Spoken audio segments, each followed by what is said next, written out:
The night sky over western Russia flickered with sudden streaks of fire.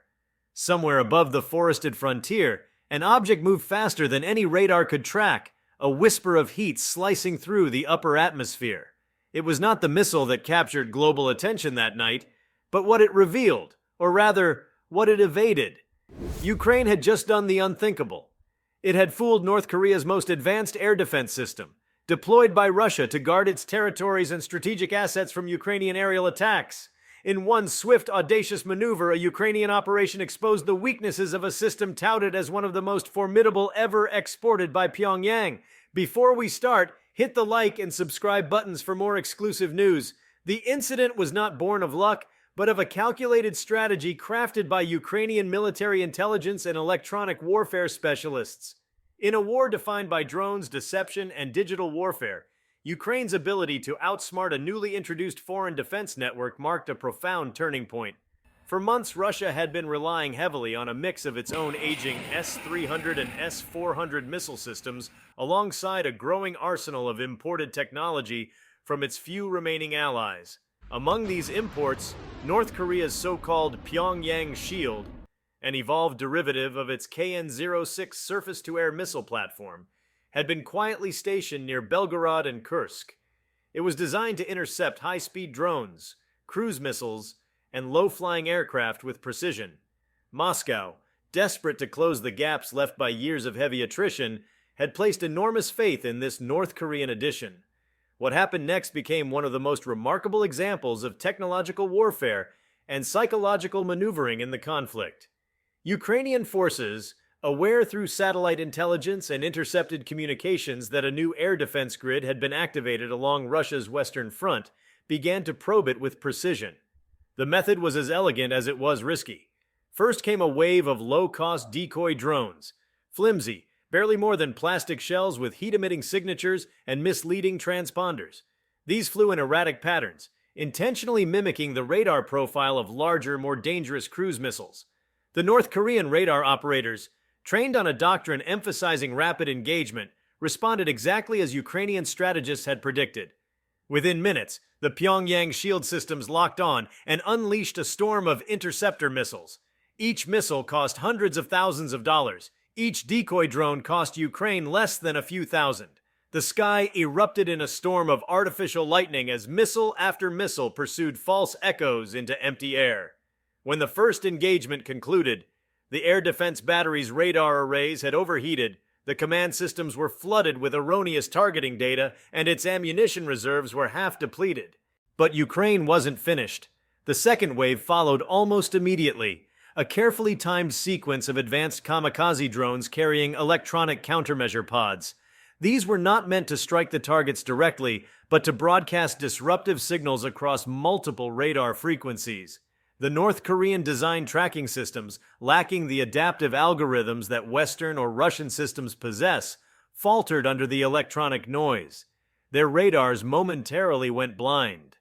Within that fleeting window of confusion, a third wave of high-speed projectiles, likely modified Neptune cruise missiles or long-range Western-provided systems, streaked toward the exposed command and control modules of the air defense grid. The result was catastrophic. The control vehicles erupted in secondary explosions, caught on thermal cameras that Ukraine later analyzed frame by frame. One of the missiles reportedly struck a transporter erector launcher, igniting its loaded interceptors and sending shockwaves through the site. The very system that had been intended to demonstrate North Korea's growing military export power had instead become an inferno of malfunctioning machinery. In Kyiv, analysts pored over the data with fascination and disbelief. The intelligence community had expected the system to be primitive, but not this vulnerable. North Korea's technology, long shrouded in secrecy, was presumed to have improved with decades of illicit technological transfers from Iran and China. But what Ukraine's strike revealed was that its sophistication was largely an illusion. The system's radar and targeting software, while capable on paper, could not adapt dynamically to multispectral jamming or false signals. Its firmware appeared to be hard-coded, unable to distinguish between authentic and spoofed threats in real time, a flaw that modern warfare ruthlessly exploited. The implications rippled far beyond the battlefield. For Russia, The embarrassment was immense. It had publicly touted its new alliance with North Korea as a symbol of strategic resilience against Western sanctions. The arrival of Pyongyang's hardware had been portrayed as a game-changer in state media, an example of anti-imperialist cooperation that would shield Russian skies. Yet, within days of its operational debut, Ukraine had turned that narrative to ash. Russian commanders now faced a stark realization. The systems they had imported to protect their borders could not even protect themselves. For Ukraine, the success was more than tactical. It was psychological. It reaffirmed their position as innovators in asymmetrical warfare, able to outthink technologically superior adversaries with creativity and precision. The use of deception, electronic interference, and timing turned the tables on a system designed to rely on brute computational force. Ukrainian officers understood something fundamental. In a battlefield saturated with sensors, the key to victory was not invisibility but misdirection. Every radar signal, every data packet, every decoy drone became part of an orchestrated illusion. Western military observers were quick to study the engagement. NATO intelligence units examined satellite imagery and electromagnetic spectrum data shared by Ukraine. They were intrigued by the patterns, not just what Ukraine had done, but how it had done it. The operation demonstrated a mastery of information warfare that blurred the line between physical combat and digital subterfuge. In effect, Ukraine had staged a multi-domain ambush against a technologically rigid opponent. The deeper lesson lay in what it revealed about modern air defense systems themselves. For decades, military strategists believed that the side with superior sensors and longer-range interceptors would dominate the skies. Yet this battle proved that adaptability, not range, determined survival. The North Korean system failed not because it lacked firepower, but because it lacked intelligence. Not artificial intelligence in the computational sense, but the kind that allowed systems to learn, discriminate, and evolve within milliseconds of chaos.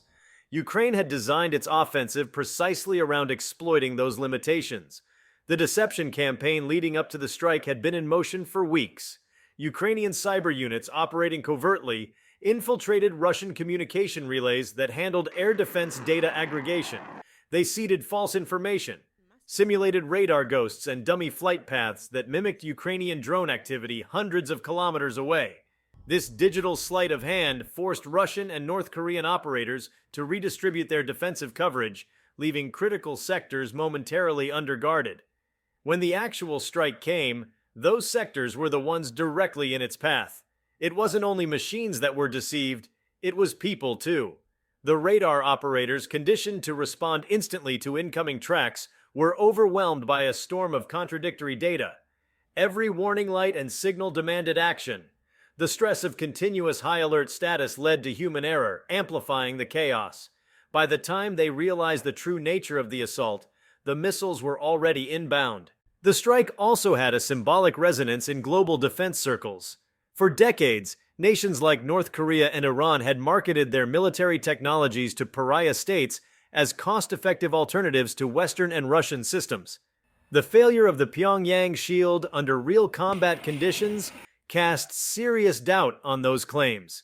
Military buyers in Africa, the Middle East, and Southeast Asia, who had been courted by North Korean arms brokers, were now questioning the credibility of such equipment. A single Ukrainian maneuver had quietly disrupted an entire shadow market of military exports. In the following days, satellite imagery revealed a grim tableau. The smoldering wreckage of radar dishes lay scattered across scorched terrain. Vehicles were twisted from the heat of secondary explosions. Craters marked where interceptors had detonated mid-air and rained debris back upon their own base. The thermal traces confirmed what Ukraine's reconnaissance units already knew.